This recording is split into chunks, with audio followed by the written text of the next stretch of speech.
He leaned toward his men and whispered something in Arabic, low, cold, and cruel, his eyes cutting across the restaurant floor toward her like she was nothing more than furniture.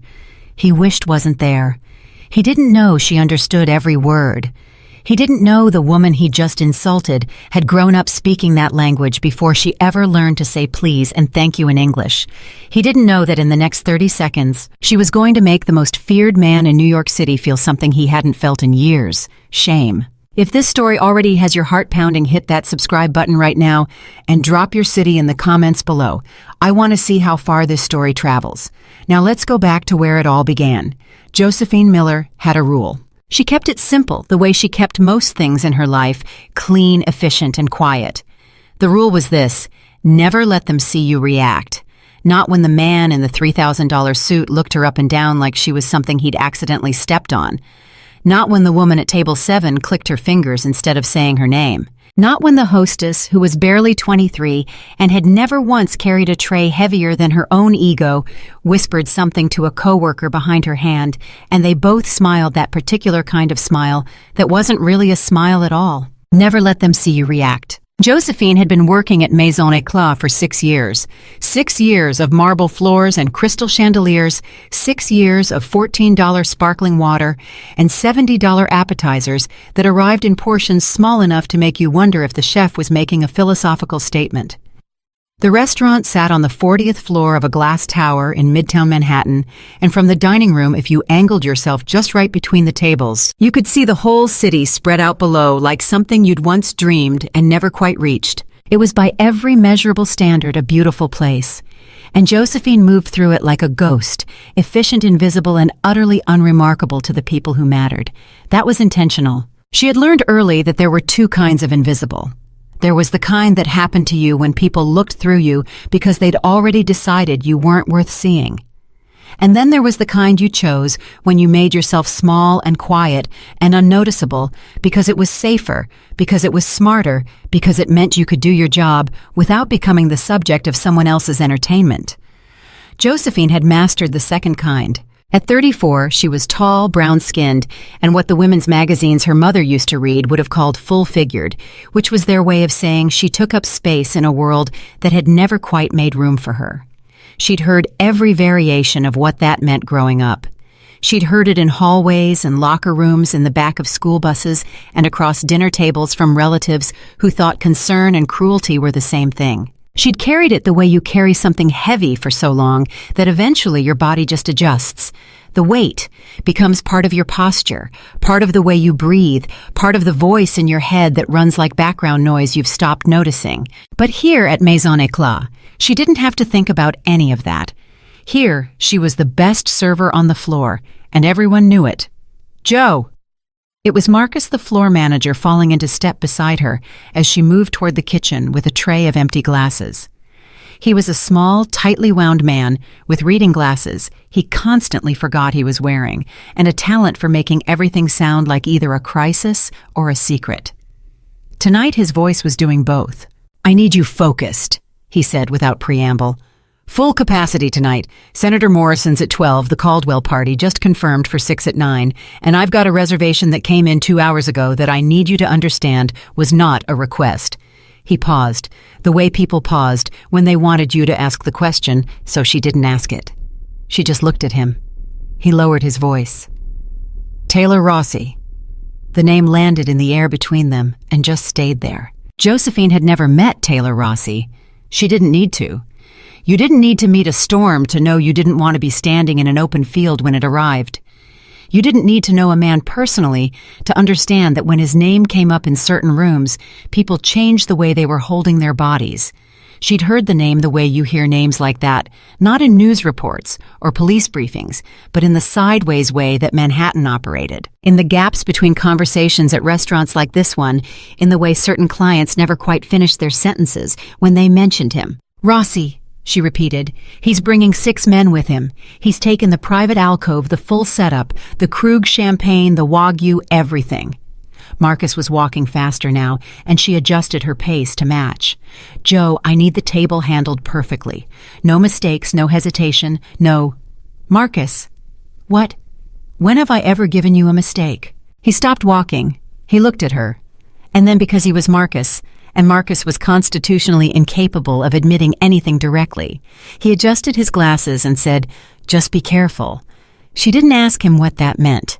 She already knew. The private alcove at Maison Éclat was separated from the main floor by a half wall of frosted glass and a curtain of thin metal beading that caught the light in a way the interior designer had probably spent 3 weeks deciding on. It was in theory a space for privacy.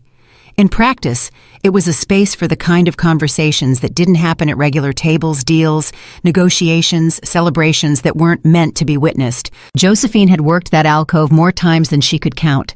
She knew it the way she knew her own apartment, the angle of the lighting, which chair had the loose leg, exactly how far the curtain needed to be pulled back to allow easy service without feeling intrusive. She restocked the setup herself that night, the crystal glasses, the ice bucket, the small leather menu she knew nobody in that party was going to look at, because men like Taylor Rossi didn't need to consult menus to know what they wanted. She was finishing the final arrangement when she heard them arrive. She didn't see it happen. She was facing the far wall, making a minor adjustment to the placement of the champagne glasses, when the energy in the restaurant changed. She felt it before she processed it, a kind of atmospheric shift, the way a room feels different before a thunderstorm, when the pressure drops and the air gets heavier and everything goes slightly, inexplicably still. She turned around slowly. Taylor Rossi was standing at the entrance to the main floor. He was younger than she'd expected, maybe late 30s, perhaps 40, at the very edge with dark hair cut short, and a face that would have been almost classically handsome if it hadn't been for the absolute stillness of his expression, the absence of any readable warmth or social performance. Most powerful men in Josephine's experience wore their power outwardly. They smiled big, they spoke loudly. They filled spaces with sound and motion and the constant implicit announcement of their own importance. This man did none of those things. He simply existed in the room, and the room rearranged itself around him.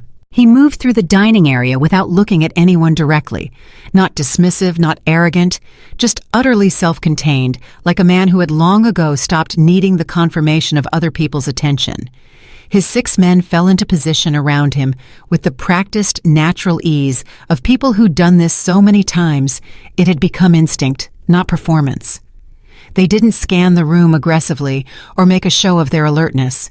They just moved, and the effect was quiet and total, and somehow more intimidating than anything louder would have been. Josephine exhaled. She picked up the champagne list and stepped forward. She didn't think about how she looked. She'd made her peace with that years ago, or at least she'd built a working relationship with the subject, which was not the same thing as peace, but was a functional substitute. She thought about the table, the order, the sequence of service. She thought about Marcus's voice saying, "Be careful." She thought about her brother Liam, who had texted her 3 times that day with variations of, "Don't worry about it," which in Liam's language was the universal signal for things are currently very bad, and I would like you to not find out. She stepped through the beaded curtain. "Good evening," she said. Her voice came out exactly as she intended, warm without being eager, professional without being cold. "My name is Josephine, and I'll be taking care of you tonight. Can I start you gentlemen with something to drink while you settle in?" Taylor Rossi was already seated at the head of the table. He looked up at her. And then he looked at her, the second kind of looking, the kind that was really an assessment, a quick and practiced inventory of what she was and what category to file her under, and she knew from long experience what conclusion men like him usually reached when they ran that particular calculation. He said nothing. One of his men, broad-shouldered, with a thick accent she couldn't immediately place, said, "Bring the Krug and water, still." "Of course."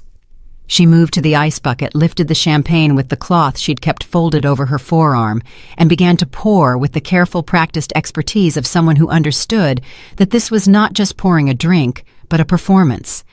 A small, daily proof that she was good at something that couldn't be taken from her. She was 3 glasses in when it happened. She didn't even register it as her fault. The man 2 seats from Rossi shifted suddenly, his elbow catching the arm she'd extended, and the glass tipped. It wasn't a flood. It wasn't catastrophic. A controlled splash of champagne across the tablecloth, a small contained accident of the kind that happened in restaurants every single night.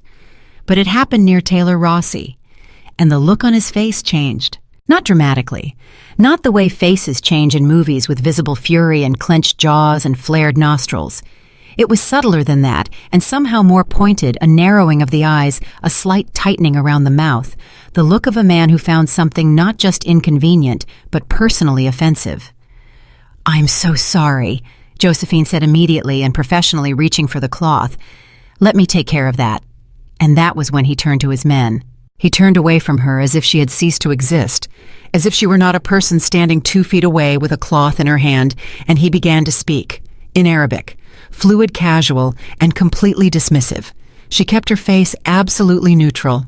He was saying, and she was translating in real time, each word arriving with crystalline precision in the part of her mind that had learned this language not from a classroom, but from years of living inside it, from childhood afternoons in a dusty apartment in Dubai, where her father worked oil contracts and her mother taught English, and Josephine ran wild through neighborhoods where Arabic was the air itself.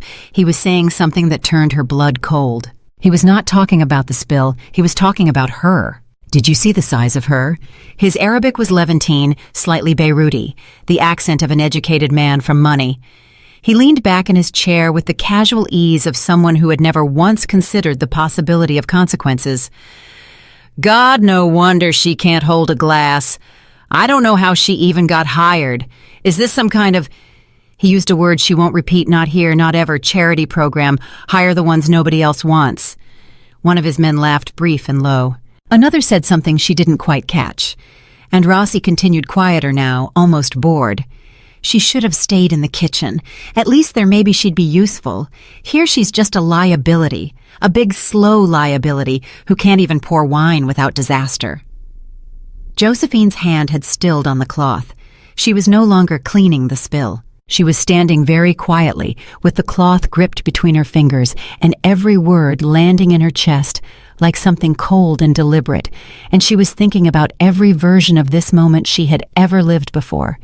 Every hallway, every dinner table, every sideways smile, and she was thinking about her rule. Never let them see you react. She had kept that rule for 34 years. She had kept it in school and in break rooms and at family dinners and at this very restaurant, at this very kind of table, in front of this very kind of man. She had kept it and kept it and kept it until keeping it had started to feel less like wisdom and more like a slow erasure, like the difference between choosing silence and disappearing. And she had lived with that distinction by telling herself it didn't matter, that the only thing that mattered was getting through the day with her dignity intact, that her dignity lived in her restraint and not in her voice. But as she stood there listening to Taylor Rossi describe her in Arabic with the flat absolute certainty of a man who had never once been wrong about anyone because he'd never once had to be, something in Josephine Miller came very quietly undone, not loudly, not explosively, not the way it happens in movies where the music swells and the protagonist throws the tray and everyone claps, quietly. Like a rope that had been fraying for years and had finally at last, at this precise moment, at this precise table, found its final thread. She set the cloth down on the edge of the table. She straightened her posture. She looked directly at Taylor Rossi, who was still turned slightly away from her, still speaking to his men, still completely assured that the woman 2 feet away was nothing but background noise, and she opened her mouth, and she spoke to him in Arabic. Not broken, not accented, not halting or uncertain, or the Arabic of a woman who'd taken a few classes and memorized some phrases. She spoke with the fluency of someone who had grown up inside the language, who had thought in it and dreamed in it and fought and cried and laughed in it, and when the words came out, they came out with a precision and a weight that made every man at the table go absolutely still. She said, "A man who says what he really thinks only in languages he believes his target cannot understand, that man is not powerful, that man is a coward." The silence that followed was total. Not a glass moved, not a chair shifted. Taylor Rossi turned to look at her, and for the first time since he'd entered the restaurant, Josephine saw something she had not expected to see on the face of a man like him. Surprise. Pure, unfiltered, genuine surprise. The kind you can't perform and can't conceal. The kind that lives in the fraction of a second before the mask comes back up. She held his gaze, did not look away, did not soften, did not apologize. For exactly 3 seconds, Josephine Miller and Taylor Rossi looked at each other across a table in a restaurant 40 floors above Manhattan, and the entire world of Maison Éclat held its breath. Then one of his men moved a hand reaching toward his jacket, and Taylor. Rossi said quietly, and without looking away from Josephine, "Don't." The hand stopped. He was still watching her. His expression had shifted into something she couldn't quite name.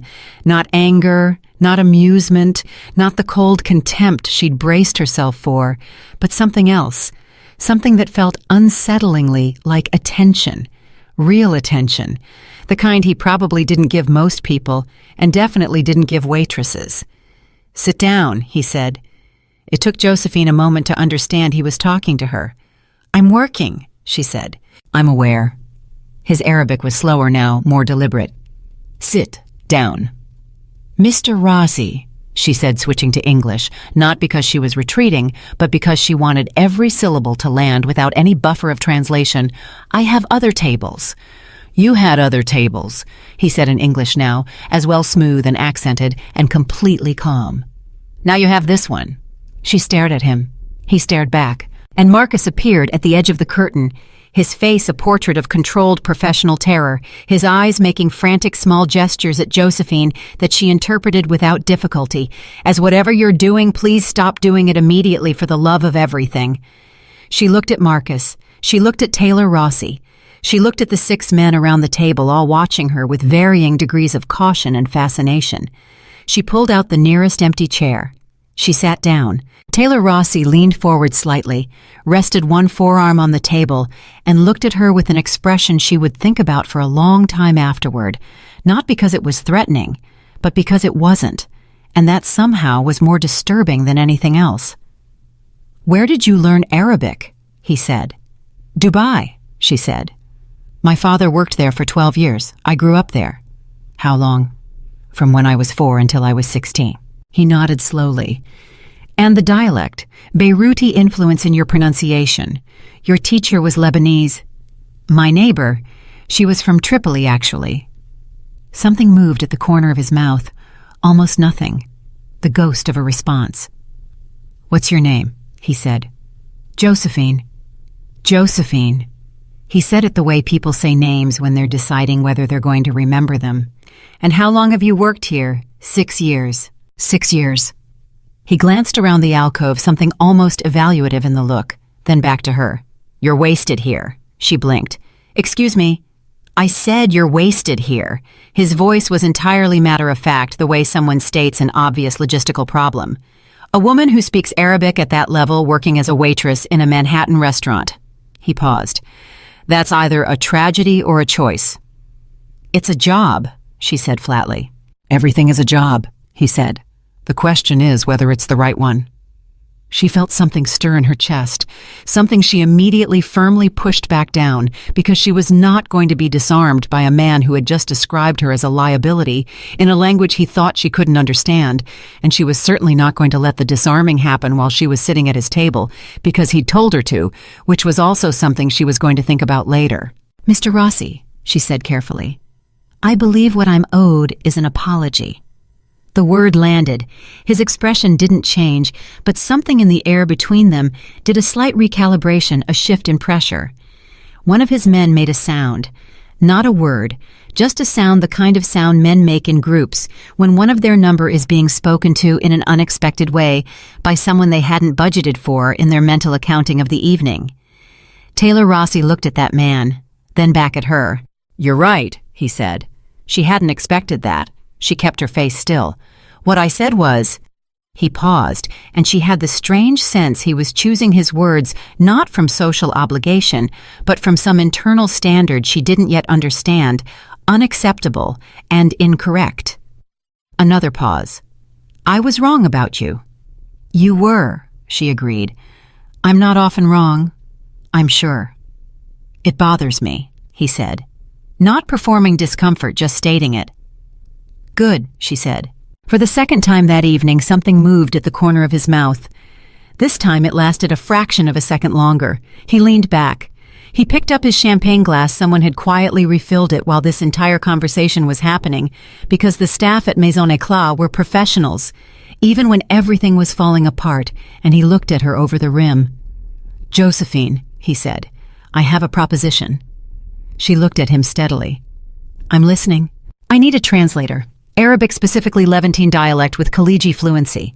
I have a meeting in 72 hours with people who will speak in language codes specifically to exclude me from certain conversations." He set the glass down. "I need someone who can follow the conversation underneath the conversation." "I'm a waitress," she said. "You're a linguist who's been wasting her talents," he said. "And you're currently the only person in Manhattan I've met in the last 6 months who interests me enough to make this offer. What kind of meeting? A small shift. Business. What kind of business?" The shift again, slower, more deliberate, his eyes on hers measuring something. "The kind," he said quietly, "that doesn't get discussed in public restaurants." The full weight of what he was settled over her.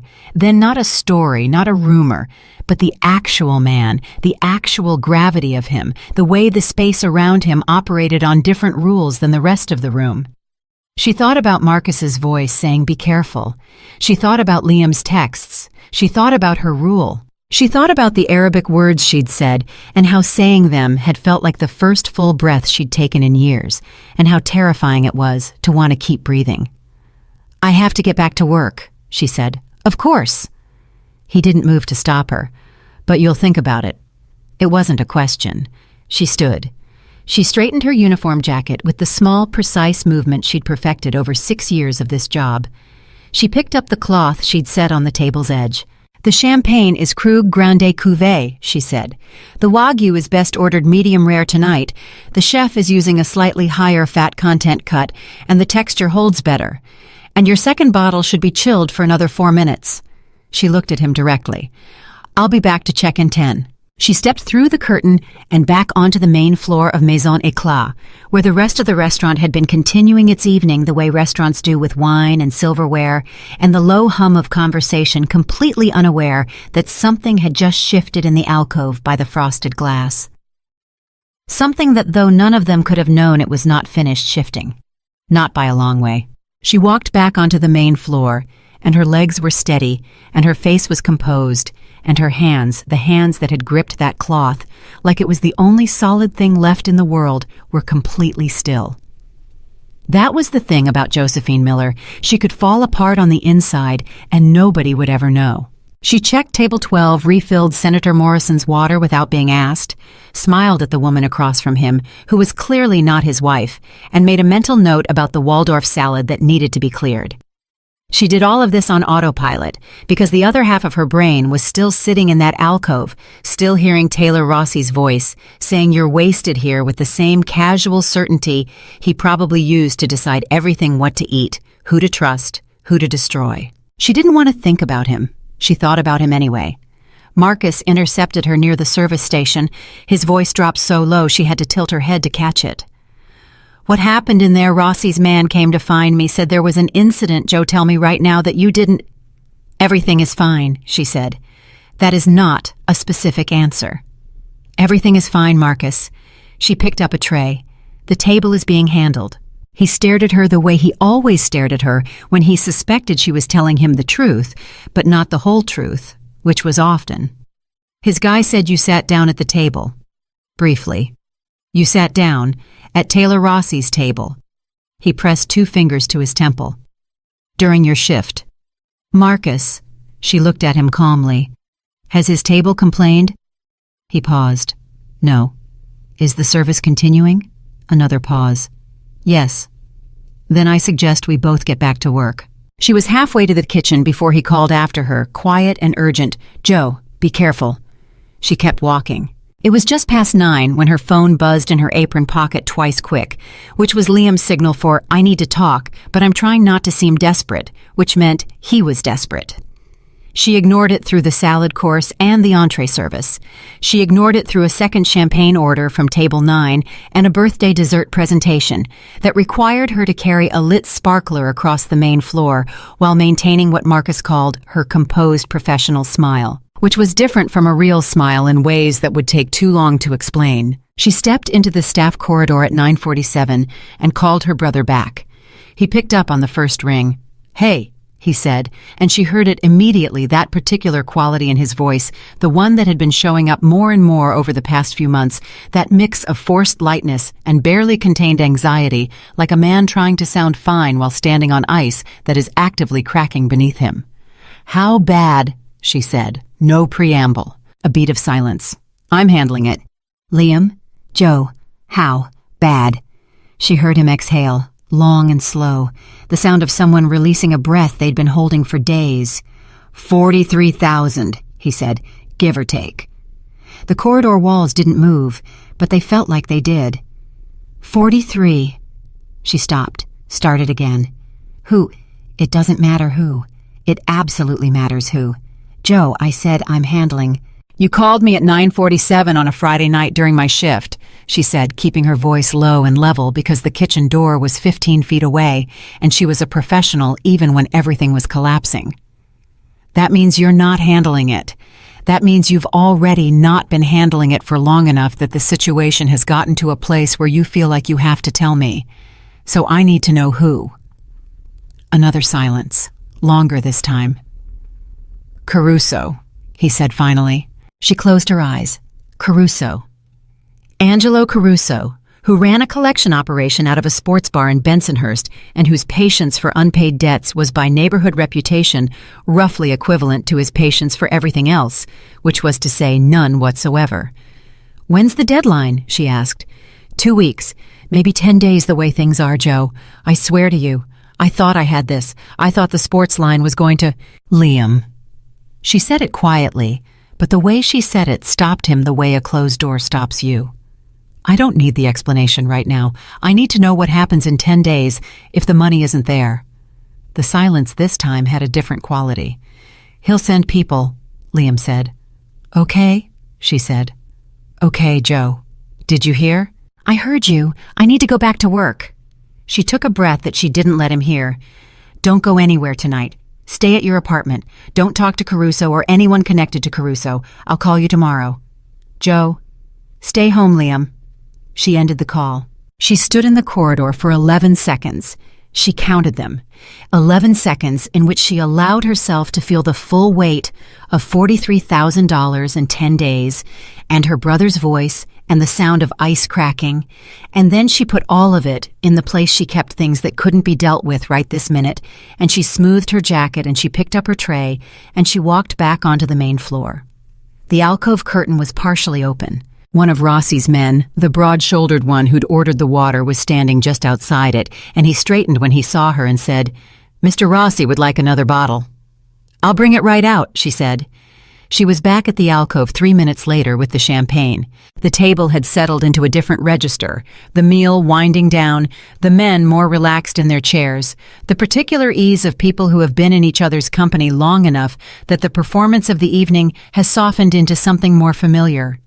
2 of the men were in a low conversation she could tell from their body language was about logistics, not pleasure. Another was on his phone. Taylor Rossi was watching her open the bottle. Not the bottle. Her. She focused on the pour, controlled, clean professional. You never answered, he said. I wasn't aware I was supposed to, she said. The proposition.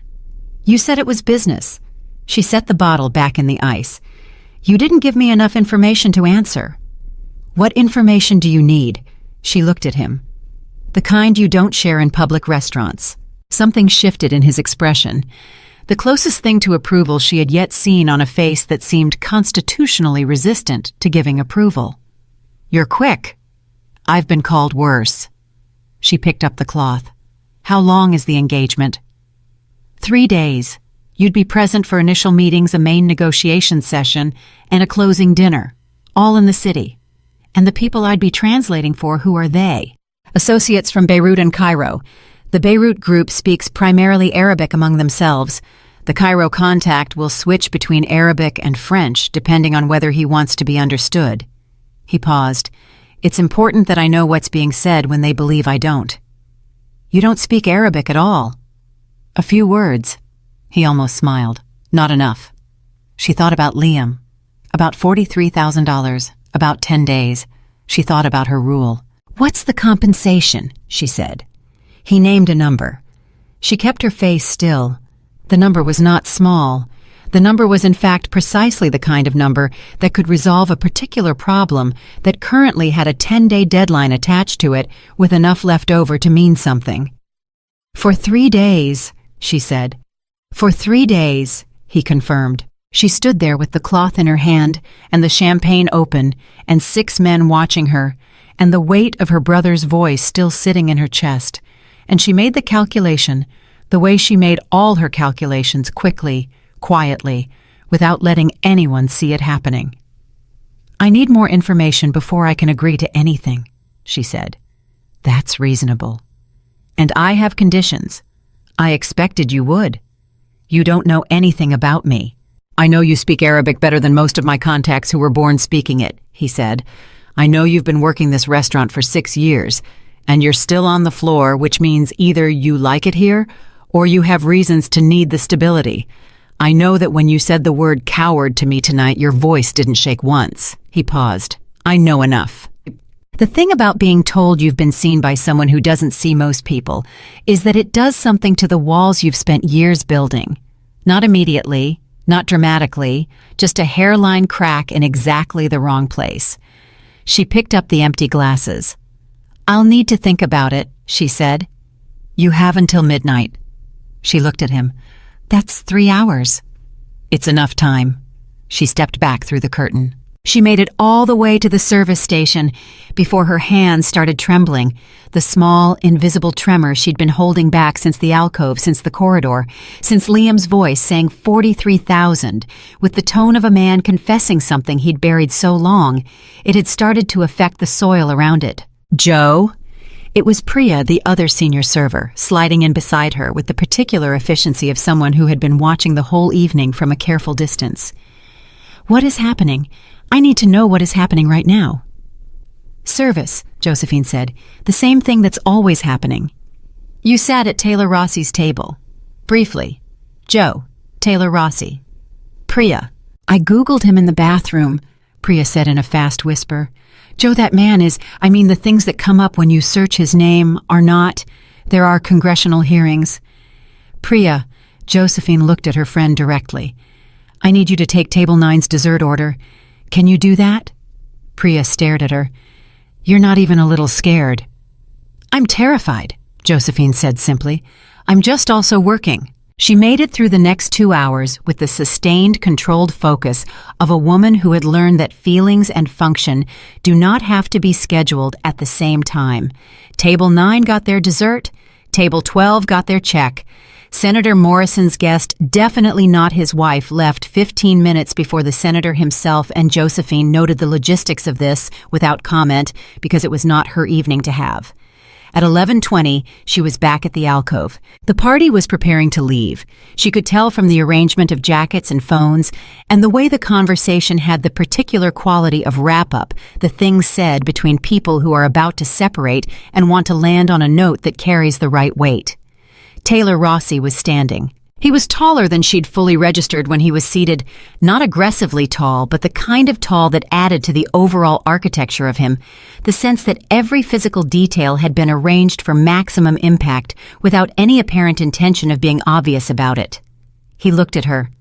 11:20, she said. "I'm aware. You gave me until midnight. I know what I said." She smoothed her jacket. She had spent the last 2 hours weighing it from every angle she could reach the risk. The money. The thing about Liam. The thing about Rossi. The things Priya had found in her bathroom. Google session. The expression on his face when he said "you're wasted here," the way he'd told his man "don't." And the hand had stopped. She had weighed it all. "I'll do it," she said. Something moved across his face, fast, controlled, but there. "Good." "My conditions," she said. "Name them." "I don't carry anything. I don't sign anything. I don't know anything I'm not directly told. I translate what I hear. That's the entirety of my role." She looked at him steadily. "And I need half the payment in advance. Tomorrow." A pause. His men had gone quiet again. "Half in advance is unusual." So is hiring a waitress for a Mafia negotiation, she said. The word landed in the air between them. Mafia, and she watched his face for the flinch, the denial, the careful redirection that powerful men usually deployed when the actual word was used in proximity to them. He didn't flinch. He looked at her for a long moment with that same unsettling quality of attention, the kind that made her feel simultaneously like an asset being evaluated and a person being genuinely considered, and she didn't know which of those things was more dangerous. "Half in advance," he said. "Agreed." She nodded once. He reached into his jacket and produced a card, plain white, no logo, just a number printed in small black type. He held it out to her. She took it. Their fingers didn't touch. She was careful about that. She didn't know why she was careful about that. She was careful about it anyway. 9 a.m., he said. "Call that number. My assistant will give you the details." "Understood." She pocketed the card. He looked at her one more moment. Then he turned and moved toward the exit, with his men falling into position around him, and within 30 seconds, it was as if the weather had changed. The pressure, lifting the atmosphere of the restaurant, snapping back to its regular frequency, the low hum of other people's conversations rushing in to fill the space he'd occupied. Josephine stood at the edge of the alcove with a card in her apron pocket and $43,000 behind her eyes, and 3 days of something she didn't have a clean word for directly ahead of her. Priya appeared at her shoulder like a woman who had been watching from precisely the right angle. "Well, we should clear the alcove," Josephine said. "Service is almost done." "Josephine Adeyeze Miller. Start with the glasses." "Did he ask you to do something?" Josephine looked at her friend. Priya, who had worked beside her for 4 years, who knew about Liam and the gambling and the creeping dread of the past few months, who had once driven Josephine to urgent care at 2 a.m. and sat in the waiting room for 3 hours reading old magazines without being asked and without complaining, who was currently looking at her with an expression that was equal parts worry and the specific alertness of someone who already knows the answer to the question they're asking. "Don't look at me like that," Josephine said. "I'm looking at you like someone who loves you and needs to know if you're about to do something I'm going to spend the next 6 months worried about." Josephine started collecting the glasses. "Go home, Priya," she said quietly. "I'll finish the clothes." "Joe, I'm fine." She looked up. "I'll call you tomorrow." Priya didn't leave immediately. She stood there for another few seconds in the way of someone deciding whether to push, and then she made the decision that people who truly know you sometimes make the decision to trust that you know what you're doing even when everything in them wants to ask one more time. She squeezed Josephine's arm. Brief, firm the language of "I'm here" without requiring a response. Then she left. Josephine finished the clothes alone. She stacked the glasses and folded the linens and returned the ice bucket to the station and did every small, orderly thing that ended a service shift. And when she was done, she stood in the empty alcove for exactly 1 moment with her hand in her apron pocket, her fingers touching the edge of a plain white card with a number printed in small black type. She thought about her rule. Never let them see you react. She had broken it tonight at this very table in front of the most dangerous man who had ever sat in it. And the world had not ended. She took her hand out of her pocket. She turned off the alcove light. She walked out. She called the number at 9:02 the next morning. She had not slept well. Not badly, exactly. She hadn't lain awake catastrophizing the way she sometimes did, the way her brain liked to run its worst-case simulations at 3 a.m. when there was nothing useful she could do about any of them. It was more that sleep had come in shallow intervals, interrupted by the particular kind of alertness that arrives when your body knows something significant is happening, even if your mind hasn't fully processed what that something is. She'd made coffee. She'd sat at her kitchen table with her phone on the surface in front of her and the plain white card beside it, and she'd looked at the number for a long time without picking up the phone. Not from hesitation, the decision was made. She didn't unmake decisions, but from the habit she had of understanding exactly what she was doing before she did it. She was calling a number on a card given to her by a man whose full name appeared in congressional hearing transcripts. She was doing this because her brother owed $43,000 to a man named Caruso, who sent people when debts went unpaid. She was doing this because last night she had spoken Arabic to a Mafia boss in a restaurant 40 floors above Manhattan, and somewhere in the wreckage of that moment, a door had opened that she didn't entirely want to walk through, but understood she was going to walk through anyway. She picked up the phone at 9:02. A woman answered on the second ring, crisp, efficient, completely unsurprised. "Ms. Miller, Mr. Razi asked me to expect your call. Can you be at the Meridian offices on 53rd by 11? "Yes," Josephine said. "Bring identification. You'll be meeting with Mr. Razi's legal team first. Standard for any engagement of this nature." "Legal team," she repeated. "Confidentiality agreement, scope of work, compensation terms. It should take about 40 minutes. A brief pause. "The first payment will be transferred upon signing." She had not fully expected the formality of it. She had assembled somewhere in the back of her mind a vague expectation of something more covert, a parking garage maybe, or a conversation through a half-open car window, which was what happened in every crime film she had ever seen, and was almost certainly not how actual criminal enterprises handled their paperwork. But there was something almost more unsettling about the legitimacy of it. The Meridian offices, a legal team, confidentiality agreements. It meant he had done this before. It meant there was an entire apparatus built around the kind of thing she was about to walk into. "I'll be there at 11, she said. She called Liam after she hung up. He answered, sounding like someone who had also not slept well, but had spent his sleeplessness on the less productive end of the spectrum. She could hear it in the particular texture of his voice, the slight drag, the effort it took him to sound normal. "I need you to do something for me," she said. "Joe, don't say my name in that tone, just listen." She took a breath. "I'm handling the Caruso situation." A long silence. "What does that mean?" "It means I have a way to get the money. It means you have to trust me and not ask questions and not do anything, not contact Caruso, not try to negotiate more time, not take out any additional debt, trying to buy yourself a few extra days. Just stay still. Can you do that?" "Joe, how are you getting $43,000? "I took a job." "What job?" "You have a job?" "A second job. Translation work." She kept her voice clean and even. "It pays well." Another silence. She could hear him breathing, which meant he was thinking, which meant he was doing the math and not quite arriving at a number that made comfortable sense. "Translation work that pays $43,000, he said slowly. "It's specialized work," she said. "Joe." "Liam." She said it the way she always said it when she needed him to stop, not hard, not unkind, but final. "I need you to let me handle this. I need you to trust me the way I have spent the last 6 years trusting you every single time you told me you had something under control." The silence after that had a different quality, the kind that comes from a man being handed the truth about himself in a way that's too precise to deflect. "Okay," he said quietly. "Stay home today." "Okay. I'll call you tonight." She ended the call, put the phone in her bag, and got ready. The Meridian offices were on the 31st floor of a building that looked from the outside like any of the dozen other corporate towers in the block glass steel, the kind of anonymous authority that Manhattan buildings wore like a uniform. The lobby had a security desk staffed by a man who checked her ID with practiced efficiency and gave her a visitor badge without making eye contact, which she appreciated.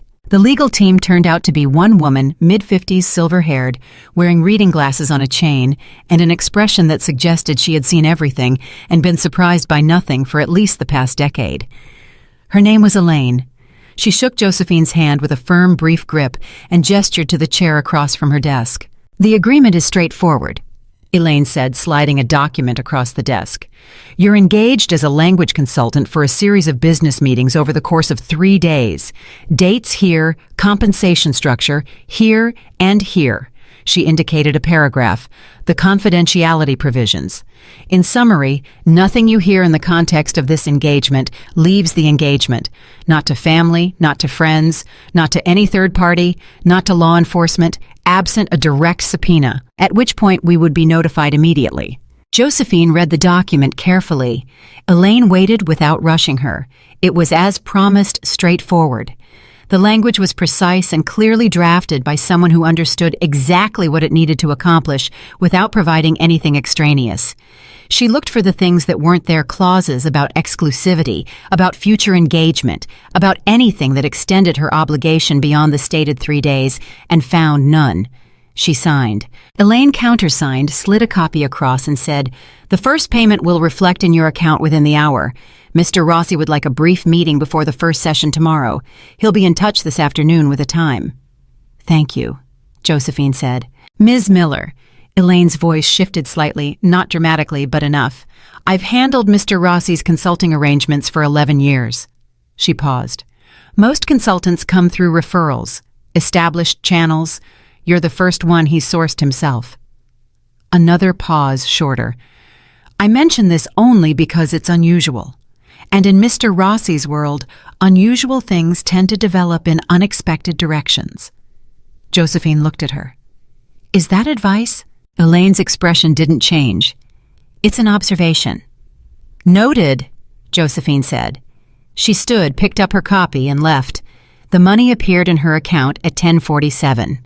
She was in the elevator when her phone buzzed with the notification, and she looked at the number and felt something complicated move through her, not guilt exactly and not relief exactly, but some combination of the two that sat uncomfortably in the space between them.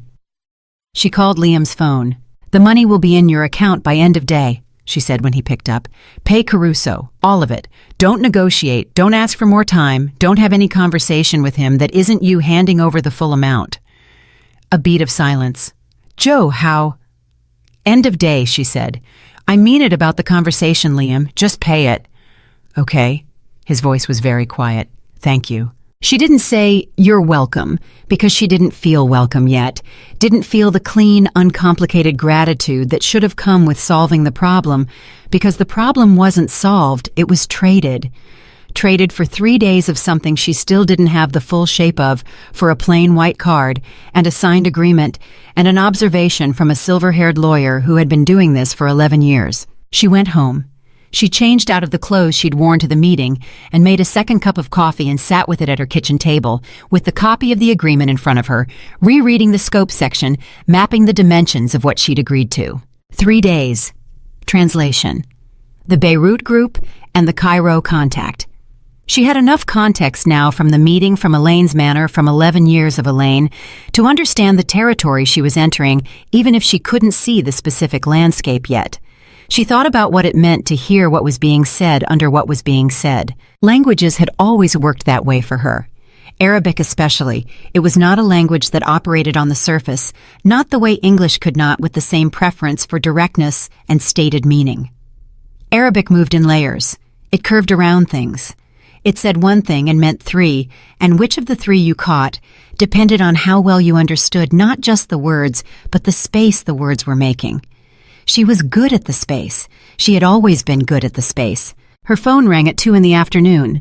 Unknown number, but she'd been expecting it. "Ms. Miller." His voice was different on the phone. Not warmer exactly, but less formal, the professional distance that came with a physical setting removed. "I trust the meeting with Elaine went smoothly."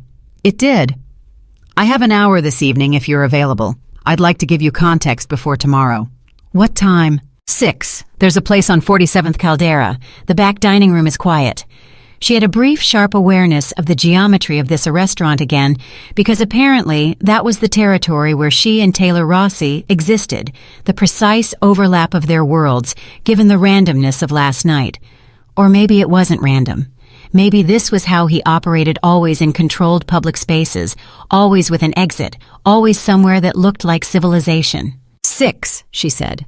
"I'll be there." She arrived first, which was intentional. The back dining room at Caldera was small, 6 tables good, lighting the kind of ambient noise level that provided privacy without effort. She'd chosen a seat with sightlines to both the door and the service entrance, which was a habit she'd developed somewhere in the last 24 hours without fully deciding to. She ordered water and sat with it and waited. He arrived at 6:03 with one man, just one, which struck her as significant, though she couldn't have explained precisely why. The man took a position near the entrance, and Rossi came to the table and sat across from her, without ceremony, without the theater of someone who needed to be seen making an entrance. "You read the full agreement," he said, not a question.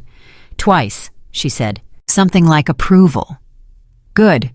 He picked up the water menu, set it down immediately. "The group coming in from Beirut represents an import operation textiles officially. They're expanding into East Coast distribution, and they want a North American partner. The meeting tomorrow is an initial discussion of terms." "And the Cairo contact?" "Tariq Mansour. He represents a third party with interests in both the Beirut group and mine. He's a facilitator. He's also someone who will absolutely have private conversations in Arabic that he believes I cannot follow, and those conversations are the ones that matter to me." "You think he's playing both sides?" A pause.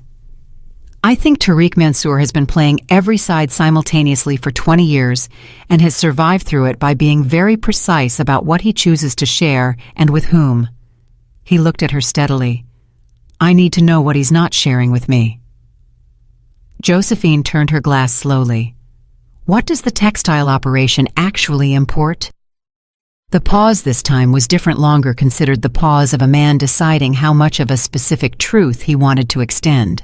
"Things that go through customs with textile codes," he said. She nodded.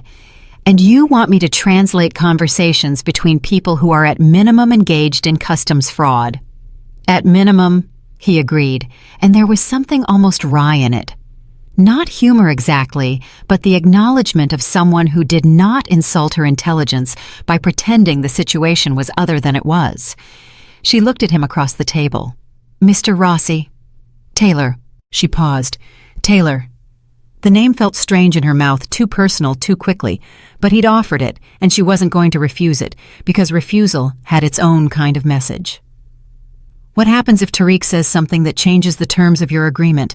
What do I do with that information?" "You tell me." "Immediately in the room. You'll have a signal." He reached into his jacket and set a small object on the table between them, a thin silver pen entirely unremarkable. "If you need to communicate something urgently, you use this. Click it twice. I'll create an interruption and we'll step out."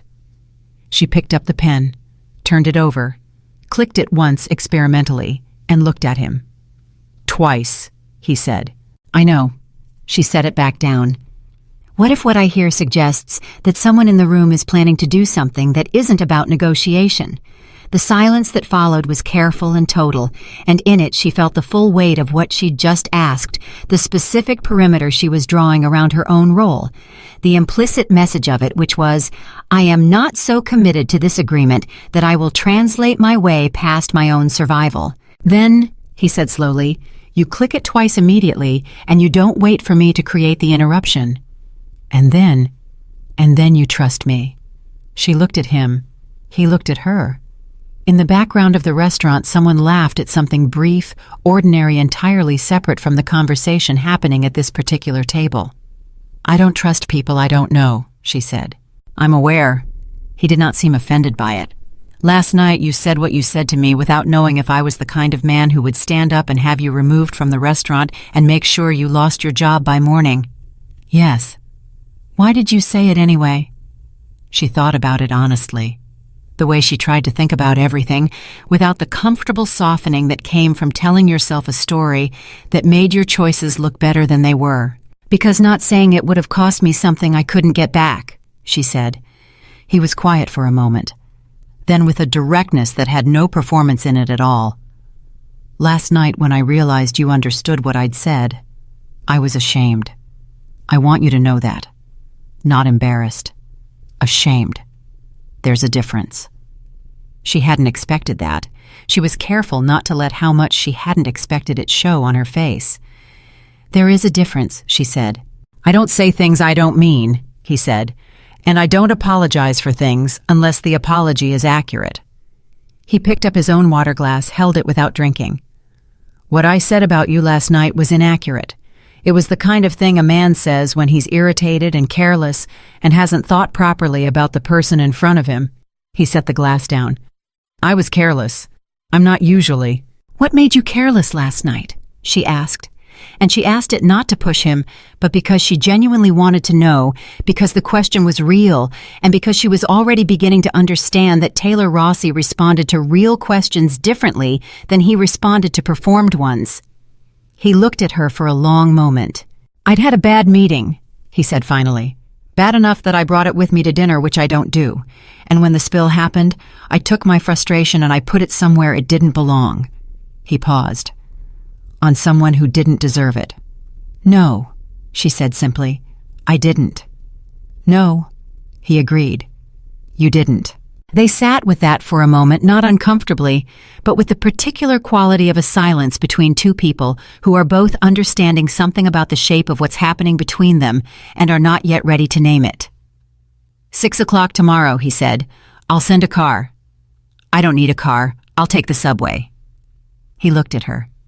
"I've been taking the subway my whole life," she said. "I'm not changing that now." That thing happened at the corner of his mouth again. The almost expression she was starting to learn was the version of a smile he was willing to let show in public. "The address will be texted to you at 5. "Fine." He stood. She stood. They were on the same side of the table, briefly closer than they'd been since the alcove, close enough that she was aware of the precise distance between them, with a specificity that was inconvenient. "Josephine," he said. "Yes." "You're going to be the most interesting person in the room tomorrow." He said it without flattery, the way you'd say a fact about weather or geography simply, and without embellishment. "I thought you should know that before you walk in." She looked at him for a moment. "I've been the most interesting person in a lot of rooms," she said. "Nobody ever noticed." "I noticed," he said. He left. She stood at the table long after the sound of his footsteps had gone, her fingers resting on the edge of the silver pen he'd left there, because he'd left it deliberately without drawing attention to leaving it, and she understood from that single detail more about how this man operated than she'd learned from anything that had been said. He expected her to keep it. He expected her to show up tomorrow. And the thing that was the most honest and the most troubling, the thing she sat with on the subway home while the city moved past the windows in its usual gorgeous, indifferent blur, was that she wanted to. Not because of the money, which was already handled, not because of Liam, who would be fine now, but because Taylor Rossi had looked at her, really looked at her the second kind of looking, but this time without the assessment and the filing and the categorization, and she had felt for the first time in longer than she could clearly remember, like the full version of herself was the one who'd shown up, and she had no idea yet what to do with that. She slept better that night, which surprised her. Not well. She woke twice, once at 2 and once at 4:30, and both times she lay in the dark with the silver pen on the nightstand beside her, and the awareness of tomorrow sitting in her chest like something with weight and temperature. But between the waking, she actually slept, which was more than she'd expected from herself, and she took it as the kind of data point that was either reassuring or concerning, depending on how you looked at it. Either she had made peace with her decision, or she had simply stopped being afraid of things she should still be afraid of. She wasn't entirely sure which. She was dressed and out the door by 4:50. The address came through at 5:03 as promised, a building in the West 30s near the river, the kind of address that gave nothing away from its number alone. She took the A train and then walked the last 6 blocks because the morning air was cold and clean, and she wanted the walk. Wanted those 6 blocks to be hers before she gave the rest of the day to someone else's world. She was buzzed in at 5:58. The room she was taken to was on the 2nd floor, large conference style, already occupied when she arrived. Taylor was standing at the far end, speaking quietly with the broad-shouldered man from the restaurant, whose name she now knew from the briefing document Elaine had emailed her at 11 the previous night. Dominic Ferrara Taylor's operational second 14 years in the organization, trusted at a level that apparently very few people achieved. Dominic looked at Josephine when she entered with an expression that was not unfriendly, but was evaluating the look of a man who was still running his own calculation about whether she belonged in this room. She met his eyes directly and did not perform anything for him. He nodded slightly. She filed that away. 2 men she didn't recognize were seated at the conference table, reviewing something on a tablet. They didn't look up. Near the window, another man she didn't recognize, younger, dark-suited, was on a call, speaking too low to make out. Taylor crossed to her without urgency. "You're early," he said.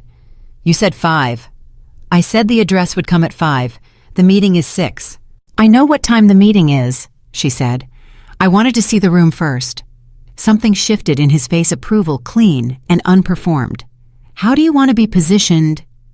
The question surprised her, not because it was unexpected logistically, but because of how he asked it, the genuine deference of it, the implicit acknowledgement that she understood something about her own function that he didn't, and that he was willing to follow her lead on it. "Slightly behind you and to your right," she said.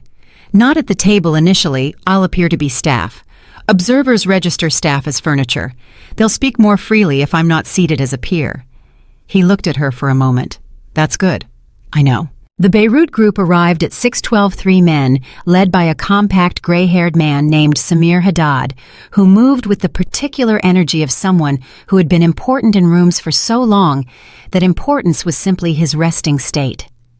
He shook Taylor's hand with the two-handed grip of a man performing warmth he'd calculated to the decimal point, and he greeted Dominic, and he looked at Josephine briefly, that same inventory look. The assessment, and his eyes moved on within a second and a half, which told her everything she needed to know about what he'd filed her under. Furniture, staff, background. Good. His two companions settled into chairs. Samir took the center position across from Taylor, with the ease of a man who always took center positions. The tablet came out. Coffee arrived. She had arranged the coffee, another deliberate choice, because people with coffee in front of them settle into a meeting in a way that makes them forget to be guarded at the precise level they need to be. Tariq Mansour arrived 7 minutes late. She had been told about Tariq. She had read the 3 paragraphs Elaine had included about him in the briefing document Facilitator, Egyptian National 20-year career, as a bridge between interests that would otherwise not sit at the same table. The document had described him as highly fluent in social navigation and known for misdirection through apparent transparency, which was an extraordinarily precise way of saying he was a man who told you things in order to control which things you noticed. He was smaller than she'd expected, and younger, perhaps 50, with reading glasses he wore on his face rather than on a chain, and the kind of groomed presentation that said, "money," without announcing it. He embraced Samir like an old friend, which he probably was. He shook Taylor's hand with a single clean grip, direct and brief. And then he looked at Josephine, and this look was different from Samir's look. He didn't move on in a second and a half. He held for 3 full seconds, his eyes doing something she recognized immediately as assessment of the more sophisticated variety, the kind that wasn't asking, "Who are you?" but "Why are you here specifically?" She gave him nothing back. Polite, neutral, forgettable. He moved on. She exhaled. The meeting opened in English. Business courtesies, the careful initial language of men, establishing that they were dealing with each other in good faith, which was its own kind of performance. Everyone in the room understood that good faith was a framework, not a fact, and that the framework existed to allow them to proceed toward their individual interests while maintaining the appearance of collective ones. Josephine stood slightly behind Taylor's right shoulder, with a notepad she was not writing on. She listened.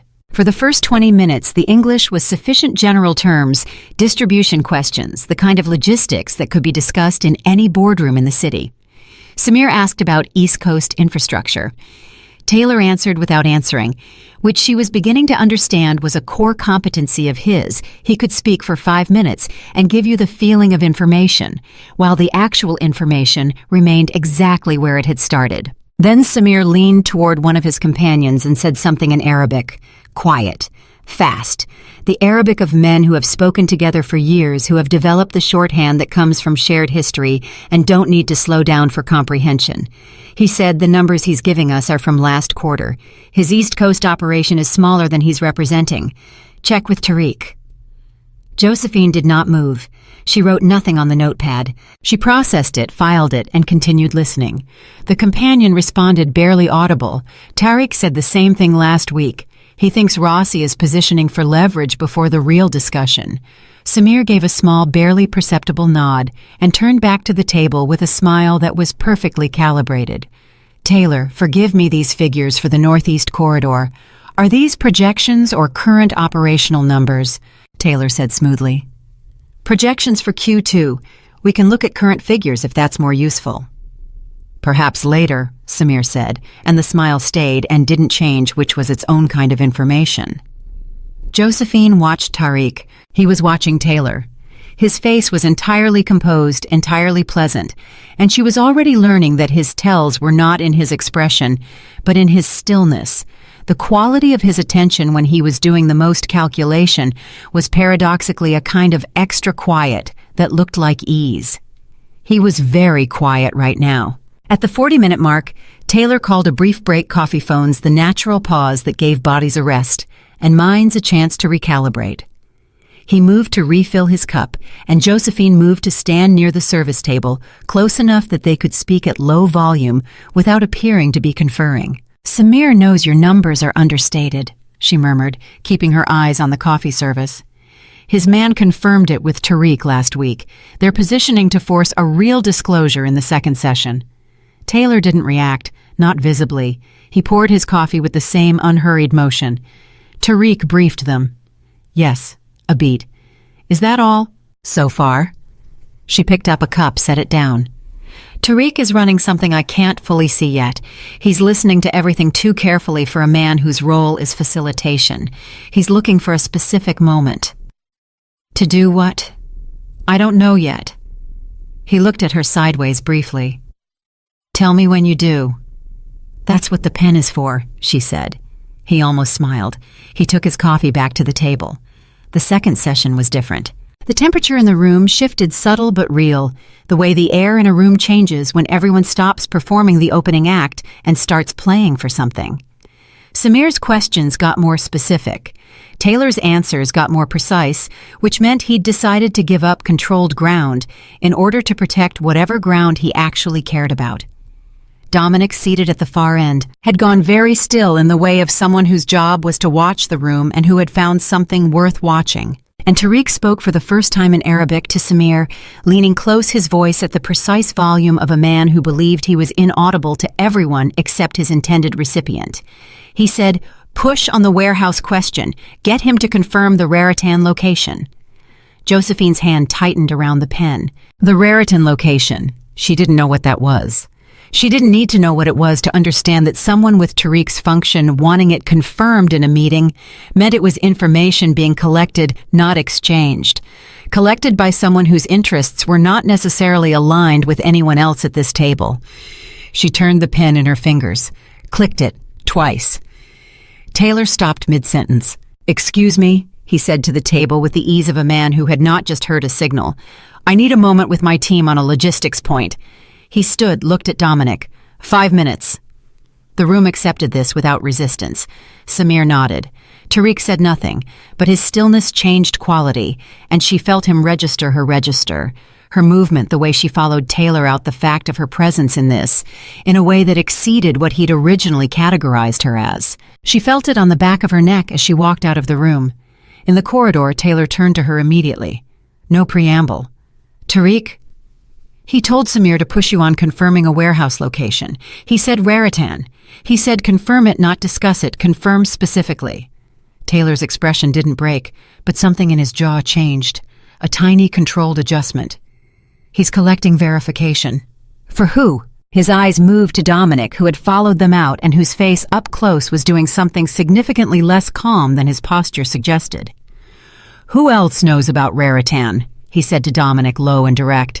Dominic said, 3 people, me, Chen, and Tariq. Silence. She watched Taylor process this, and she watched it happen fast. The calculation, the implications, the assembly of something he'd apparently already suspected into something that was now confirmed, and she understood from watching it happen that this was not a surprise to him, not fully. It was more like a test result arriving to tell you the thing you already feared was actually there. "He's the source," Taylor said, not a question. "Has been for a while, looks like," Dominic said. "How long?" "Long enough that this meeting wasn't about distribution at all." Josephine stood very still. "What was it about?" Both men looked at her. "It was about getting me to confirm operational details that don't appear in any document," Taylor said. Because someone wants those details and can't get them any other way. He paused. Tariq brokered this meeting. He chose the format, the participants, the timing. He set it up, she said. He set it up. She thought about the warehouse, about Tariq's very specific stillness, about the way he had looked at her when he arrived. 3 full seconds, the more sophisticated assessment, the question that wasn't, "Who are you?" but "Why are you here specifically?" "He knows I hurt him," she said. Both men looked at her again. "When I clicked the pen," she said, "he was watching the room. He registered that I moved, that I communicated something that we left immediately after he spoke." She kept her voice even. "He's going to know, if he doesn't already, that I'm not furniture." The silence in the corridor had a new quality. Dominic said very quietly to Taylor, "We should wrap this meeting, today." "Yes," Taylor said, "and Tariq, not here." Taylor looked at Josephine. "Are you okay?" The question was direct and undecorated, and genuinely meant she could hear the genuineness of it, which was different from the performed version that people usually offered in crisis-adjacent moments, and the difference made her chest do something inconvenient. "I'm fine," she said. "You're sure?" "I said I'm fine. What do you need from me for the next 10 minutes? He looked at her for one beat. "Translate anything Tariq says to Samir. Exactly. Don't interpret. Don't edit." "Understood." They went back in. The next 11 minutes were the most precise exercise in controlled performance she had ever witnessed. Taylor brought the meeting to a close with the practiced ease of a man who had been ending conversations at exactly the right moment his entire professional life, gracious, warm at the surface, entirely definitive underneath. He cited a scheduling conflict. He proposed a follow-up within the week. He shook Samir's hand with both of his and said something that made Samir laugh, and the laugh was real and none of it was. Tariq, during all of this, said 2 things to Samir in Arabic. The first, "He's cutting it short. Something happened." The second, quieter, as they were standing to leave the woman. "Find out who she is." Josephine wrote neither of these things on her notepad. She held them in the place she held everything that couldn't be dealt with right this minute, the place that was getting very full very quickly. And she stood at the service table with the silver pen in her jacket pocket and watched Tariq Mansour walk out of the room. He paused at the door. He turned and looked at her. Direct. Not the 3-second assessment from the beginning. Something else, a look of a man who had made a new entry in a list she very much did not want to be on. Then he was gone. Dominic had his phone out before the elevator closed. Taylor was at the window, his back to the room, and she could see from the line of his shoulders that he was doing the thing she recognized from herself, the controlled internal recalibration, the quiet reorganization of a situation that had gone differently than planned. She crossed to stand beside him. Not close, just near. "The second thing Tariq said," she told him. As they were leaving, "He told Samir to find out who I am." Taylor turned from the window. His eyes were different now, not harder exactly, but more focused, the difference between a man at rest and a man who has shifted fully into operational mode.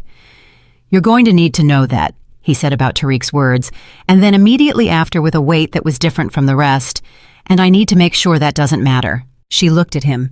"What does that mean?" "It means you're not just a consultant anymore," Dominic said from across the room, not looking up from his phone. "Whether you want to be or not." She looked at Dominic. She looked at Taylor. "I signed a 3-day agreement," she said. "I know," Taylor said. "Today is day 1. "I know," he said again, and the way he said it the second time was different from the first, quieter, with something in it that sat between an apology and a promise, and was too honest to be either of those things cleanly. She looked at the empty room, the chairs still holding the shape of the people who'd sat in them, the coffee cups, the surface of a table across which a meeting had happened that was not the meeting anyone was supposed to know about. She thought about Tariq's eyes at the door. She thought about find out who she is.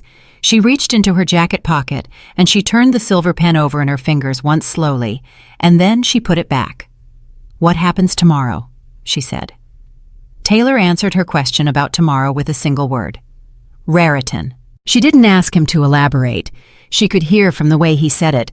Flat final, the word carrying its own weight, that elaborating wasn't the point.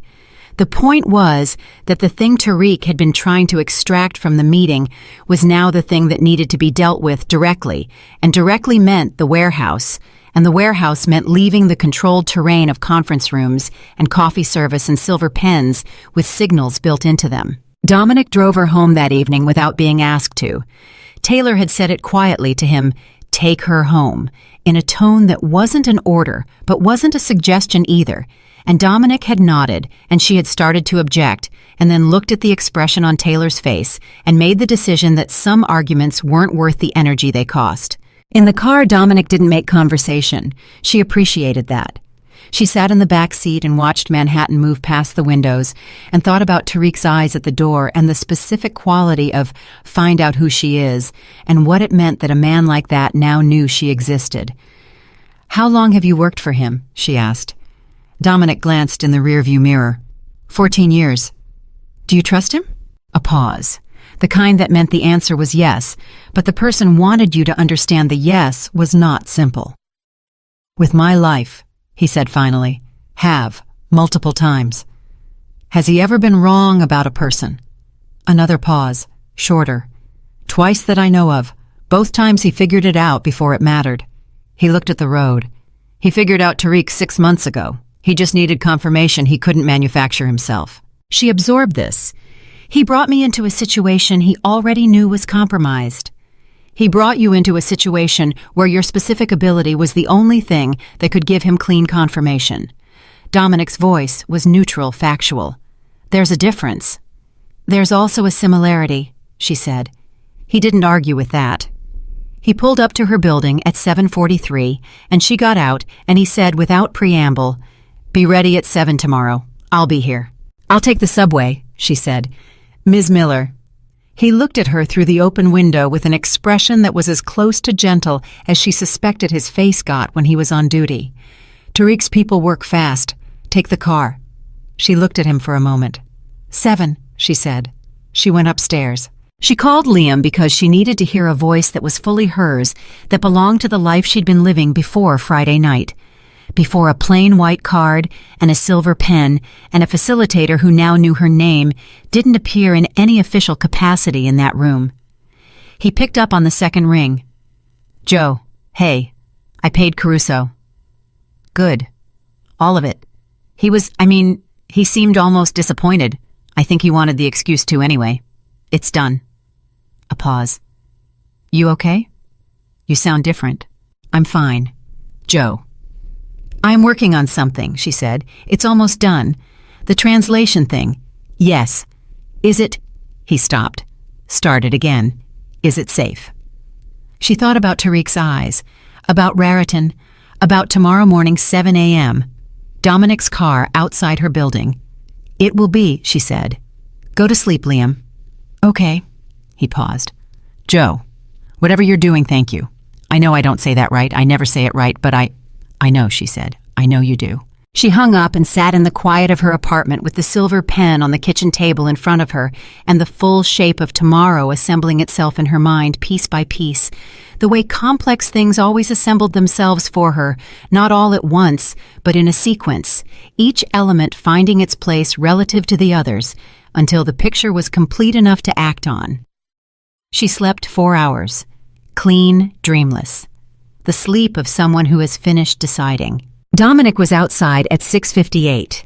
She got in the car without comment, and they drove in the same efficient silence as the night before, which she was starting to understand was simply how Dominic moved through the world economically, without decoration, conserving everything for the moments that actually required expenditure. The Raritan location was 40 minutes from the city. A warehouse district near the river, the kind of area that existed in every major metropolitan region, the industrial margin where the city's official life stopped and something less official began. She had been in places like this before growing up in Dubai, following her father through the outer edges of the port districts where his oil contracts required occasional site visits. Learning early that the real business of the world happened in the unglamorous spaces between the visible ones. Taylor was already there when they arrived. He was standing outside with 2 men she hadn't seen before. younger alert, the particular quality of stillness that she was beginning to recognize as the specific training of people whose job was to keep other people alive. He looked at her when she got out of the car, and something moved through his expression that she couldn't fully name relief, maybe at the edges, though she wasn't sure Taylor Rossi allowed himself relief as a first response to anything. "Good morning," she said. "You slept," he said. 4 hours. That's more than me. She looked at him. The lines around his eyes were slightly more pronounced than yesterday, not from age, but from the specific tiredness of a man who had been running calculations through the night that didn't have clean solutions. She had the impulse, brief and inconvenient, to say something that wasn't professional, and she set it aside. "What are we doing here?" she asked. "The Beirut group is coming here this afternoon," he said. "Samir requested a site visit after the meeting yesterday, part of the original plan for the engagement. We couldn't cancel it without signaling that something changed. Tariq will be with them." "Yes, and you're going to let that happen." "I'm going to let Tariq believe the situation is still as he designed it," Taylor said. "Because if he believes that he won't move his timeline, and if he doesn't move his timeline, I control when this ends." She understood the logic. She also understood what it required. "You need me in the room again. I need you to hear everything he says, and when, not just what. The sequence matters. The sequence is everything." He looked at her steadily. "Tariq communicates confirmation to whoever he's working for at a specific point in the meeting. I need to know exactly when he does it, because the moment he sends that signal is the moment his protection ends." She turned this over. "His protection from whom? From the people who will be very unhappy to learn he's been feeding operational information to a competing interest for the better part of 6 months. Samir's group, and others." He paused. "Tariq has been managing 3 separate relationships simultaneously, telling each one things that benefit him at the expense of the others. It's a sustainable arrangement as long as none of the 3 compare notes." Another pause. "We're comparing notes today." The full architecture of it settled over her, then the patience of it, the precision. The fact that this afternoon was not a confrontation, but a closing, and that she was the instrument through which the closing would happen. "If this goes wrong," she said, "it won't. Taylor." She said his name the way she'd learned to say it, direct no performance, the version that required him to be direct back. "If it goes wrong." He looked at her for a long moment. "Then we leave. Immediately together through the east exit. Dom will have the car on that side." He held her eyes. "I won't let anything happen to you." "I'm not asking for protection," she said. "I'm asking for the honest exit strategy." "That is the honest exit strategy." She nodded. "Okay." They went inside. The warehouse was operational. She could tell from the sounds and the controlled movement of people doing actual work, the particular rhythm of a functioning logistical space. Taylor had arranged the meeting in an upper office that overlooked the main floor, a room that was clearly used for exactly this kind of discussion, fitted with a table and chairs and the same kind of unremarkable professional setup she was becoming familiar with. Samir arrived at 2. Tariq arrived with him. And the third person who arrived with them was someone she hadn't been briefed on, a woman perhaps 60, small and compact, with the posture of someone who had spent decades being underestimated and had decided decades ago to stop being surprised by it. She was introduced as a silent observer. Her name was given as Layla. She shook Taylor's hand and Dominic's hand and looked at Josephine with the same 3-second assessment Tariq had used the day before. And Josephine felt it land differently this time, not as a threat, but as a recognition. One woman reading another in the specific register that had nothing to do with the men in the room. She filed that away. The meeting opened with a site review, logistics capacity, the practical questions of an operation, considering whether this location suited their needs. Taylor answered everything directly, which was its own signal, the performance of a man who has decided to give ground on purpose. Samir was visibly more comfortable today than yesterday. The site visit validated something for him, and his comfort made him less careful, and his reduced carefulness made him more talkative. Tariq was quiet. She watched him the way she'd taught herself to watch people in rooms, not with direct attention, which people felt even when they weren't looking at you, but with the peripheral awareness she'd developed growing up, moving between languages, between cultures, between the visible and the invisible registers of human communication. She watched him the way she'd watched the Arabic neighborhoods of Dubai from her bedroom window, taking it all in without appearing to focus on any of it. He had his phone on the table, face up. She clocked the angle of it. She clocked the way his thumb moved to it at regular intervals without lifting it, the small, nearly invisible motion of a man composing something he needed to send at precisely the right moment. Samir said something to him in Arabic, casual, about the capacity numbers Taylor had just provided. Tariq responded, "More than enough. Tell him you want the exclusivity clause in writing before we proceed." Samir nodded almost imperceptibly. The phone stayed face up. Josephine's hand found the pen in her jacket pocket. She held it without clicking it. Not yet. Samir said to Taylor, "The numbers are strong. We'd want exclusivity in the Northeast Corridor formalized before we move to next steps." Taylor said, "That's a reasonable ask. Dominic can have language drafted by end of week." Samir smiled. Tariq smiled. The phone face up on the table. And then the woman Layla, who had not said a word since she entered, spoke, in Arabic, to Tariq, at a volume and speed that was clearly intended to be below the threshold of anyone at the table following it. She said, "You told them about the Raritan numbers last month. Before this meeting, they already knew going in." Josephine went very still. Tariq's face did not change. His response was immediate and smooth. "I prepared the ground." "That's the job." Layla, Samir doesn't know you prepared the ground. He thinks his information came from his own channels. Tariq, Samir doesn't need to know everything. Layla quieter with an edge that cut through the smoothness like something that had been waiting Tariq. "I came here today because the people I represent wanted me to look you in the eye and know whether the Rossi engagement was clean." A pause. "It isn't, is it?" The table continued around them. Taylor and Samir and Dominic and the logistics, the exclusivity clause, the ordinary business of the meeting's surface. None of them heard what was happening underneath it, because none of them spoke Arabic at the level required. Tariq said very quietly, "Layla, don't." Her voice was entirely calm. "I've been doing this longer than you. I know what triple positioning looks like. I know what you've built here." Another pause. "And I know that the woman standing behind Rossi has understood every word of this conversation." Josephine clicked the pen. Twice. Fast. Taylor stood up. "I need to take this call," he said, already moving, already creating the interruption with the practiced ease of a man who had been waiting for that signal and had his exit built before the need for it arrived. "Dom, can you take them through the eastern section while I step out 10 minutes? Dominic was already moving. The room redistributed. She followed Taylor out and the door closed behind them, and she had 4 seconds before he turned to her, and she said fast and precise, "Layla isn't with Samir. She's a third party. She came to verify whether Tariq had compromised the engagement, and she determined that he had. She also made me. She told Tariq I understood the conversation." Taylor said, "Layla Nassif." She stopped. "You know her. She represents the Cairo interest, not Tariq. She's the actual principal." His jaw had that adjustment again, the small, controlled tightening. "Tariq told me she was an observer. He didn't tell me whose observer." "She's not going to let this meeting conclude without addressing what she knows," Josephine said. "No."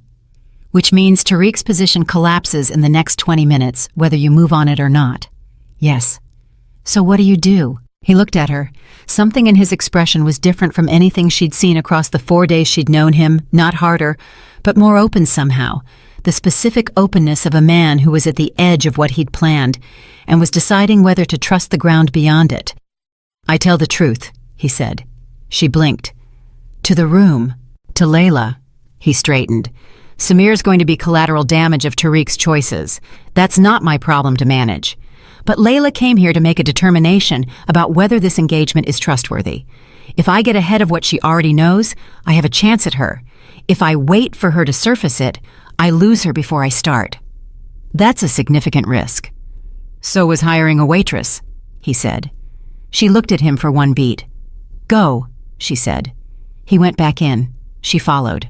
What happened next took 11 minutes, and she watched every second of it with the particular attention of someone who understood that she was witnessing a thing that most people in the world never saw: a genuinely powerful man choosing transparency, not as a strategy, but as a bet, placing the full weight of his credibility on the belief that honesty delivered precisely and at the exact right moment was more durable than any construction built on managed information. He looked at Layla directly and said in English, "Ms. Nassif, I know who you represent and I know why you're here.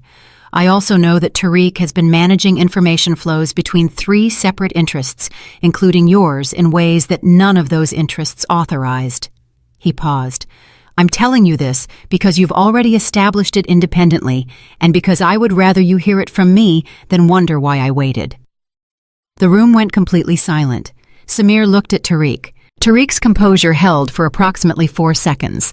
Then something in it fractured, not dramatically, not loudly, but with the particular quality of a thing that has been under sustained pressure finally reaching the precise stress point it cannot hold past. He said, "Taylor, don't." Taylor said, and the word was quiet and final and took all the air out of whatever Tariq had been building toward. Layla looked at Taylor for a long moment. Then she looked at Josephine. "Your interpreter understood our conversation," she said. "Yes," Taylor said. "You placed her in the room knowing she would." "Yes. And she told you what she heard." "That's what I hired her for," Taylor said. Layla was quiet for a moment. Then, to Josephine's complete surprise, she said in Arabic, looking directly at Josephine, "You're very good at being invisible." Josephine responded in Arabic, meeting her eyes, "I've had a lot of practice." Something moved across Layla's face, not quite a smile, but the internal structure of one. She turned back to Taylor and said in English, "My clients will want a direct conversation, without facilitation." "Agreed," Taylor said. "And the facilitation arrangement?" She glanced at Tariq with an expression that was entirely without heat, which was somehow more final than anger, "ends here." Tariq stood up. He looked at the table at the room at Josephine last of all, and his look this time was not the sophisticated assessment of the doorway or the warning at the door. It was the look of a man who had built something very careful and watched it come apart at a single point he had failed to account for. He picked up his phone from the table. He left. No one stopped him. No one needed to. The meeting concluded 30 minutes later with a handshake between Taylor and Layla that was brief and direct, and worth Josephine understood from the conversation around it considerably more than anything that had been discussed in the previous 2 days. Samir was gracious in the adjustment, which told her he was smarter than his comfort earlier had suggested he'd recognized. The landscape had changed and recalibrated without drama, which was its own kind of skill. When it was over and the room had emptied, Taylor stood at the window and Josephine stood with him, and neither of them spoke for a moment, because the moment didn't require speech yet. Then he said, "Liam's debt is cleared." She turned to look at him. "As of this morning," he said. "Not from your payment? Separately." "Taylor." "It was already done," he said.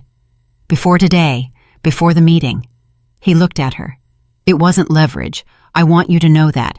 It was never leverage." She looked at him for a long time, long enough to read the thing beneath the words, the thing that was harder for him to say than any operational truth he'd delivered in the past hour.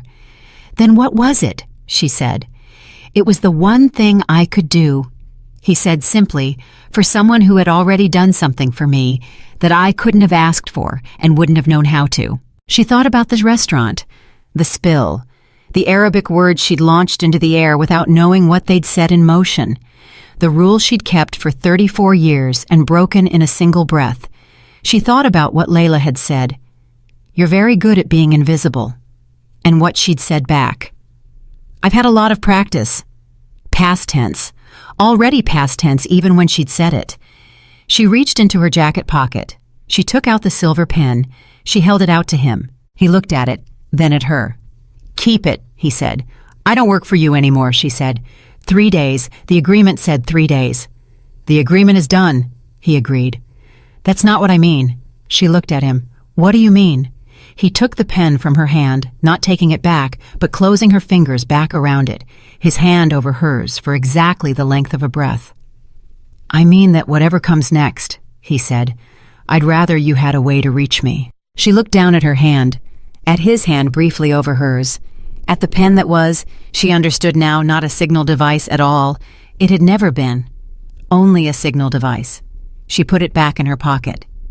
"I want something," she said. "Name it. I want you to understand that I am not going to become invisible again," she said. "Not for you, not for your world, not for any room I walk into.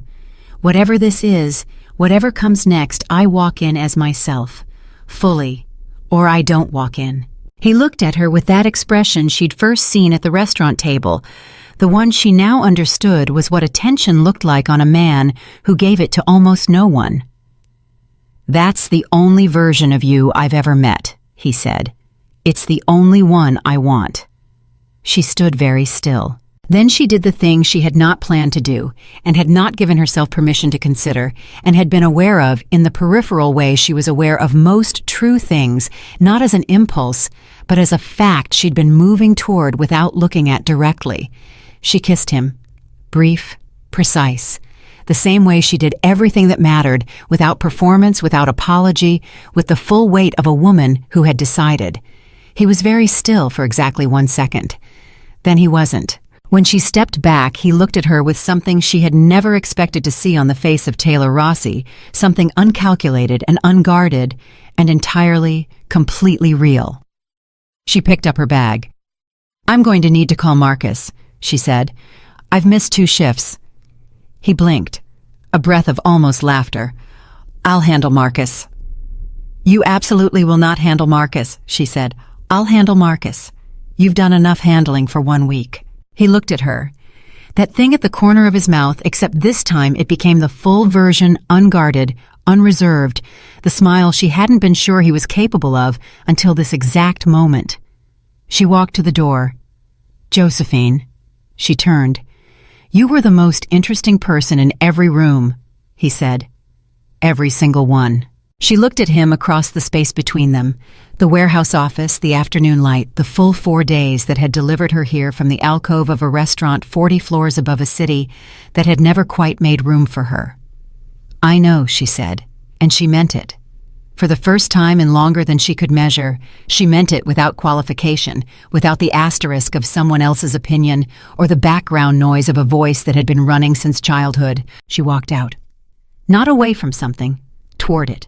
The woman who had spent 34 years perfecting the art of invisibility had finally, precisely, and without any further intention of reversal, chosen to be seen, and the world, as it turned out, was not as unprepared for her as it had always insisted.